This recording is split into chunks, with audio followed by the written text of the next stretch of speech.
Mesdames, Messieurs, bonjour. Ravi de vous retrouver pour cette nouvelle édition du JT Cultures et Marchés. Nous commencerons cette émission en évoquant le retour à l'achat de blé de l'Algérie. Nous poursuivrons ensuite avec le canal de Suez où le trafic reprend après plusieurs jours de blocage.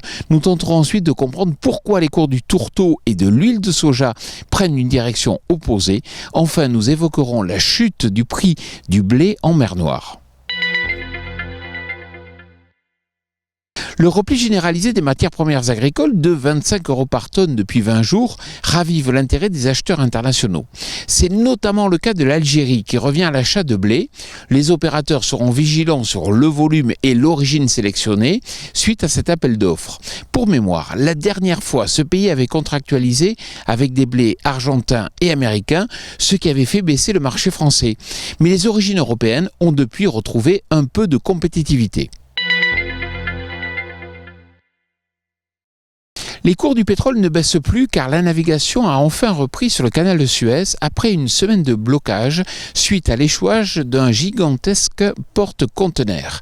Avec près de 40 millions de tonnes de grains qui transitent par an sur le canal et 2 millions de barils de pétrole par jour, cet événement a participé aux fluctuations des marchés du pétrole mais aussi du colza.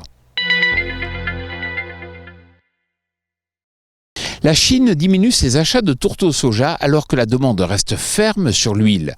On observe d'une part les cours du tourteau en baisse depuis plusieurs mois et d'autre part un prix de l'huile de soja qui reste sur des niveaux particulièrement élevés.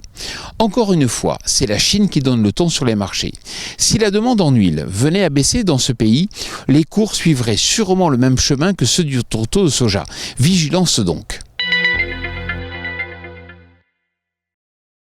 30 $ par tonne, c'est la chute des prix du blé en Russie en l'espace de seulement une semaine. Cela résulte avant tout de la baisse de la demande internationale, mais aussi parce que les agriculteurs russes, qui faisaient beaucoup de rétention à la vente à cause des taxes à l'export, commencent désormais à vendre. Cela fait baisser les prix du blé en mer Noire, ce qui provoque aussi le recul des blés européens, même si la chute est moins brutale, en raison bien sûr des faibles disponibilités sur cette fin de campagne. Comme je vous le dis chaque semaine, si vous recevez un email qui vous informe de la mise en ligne de ce JT, bien sûr, n'hésitez pas à le transférer à tous vos amis, à tous vos collègues. Cela nous aide à mieux faire connaître cette émission. Je vous souhaite bien sûr une excellente semaine.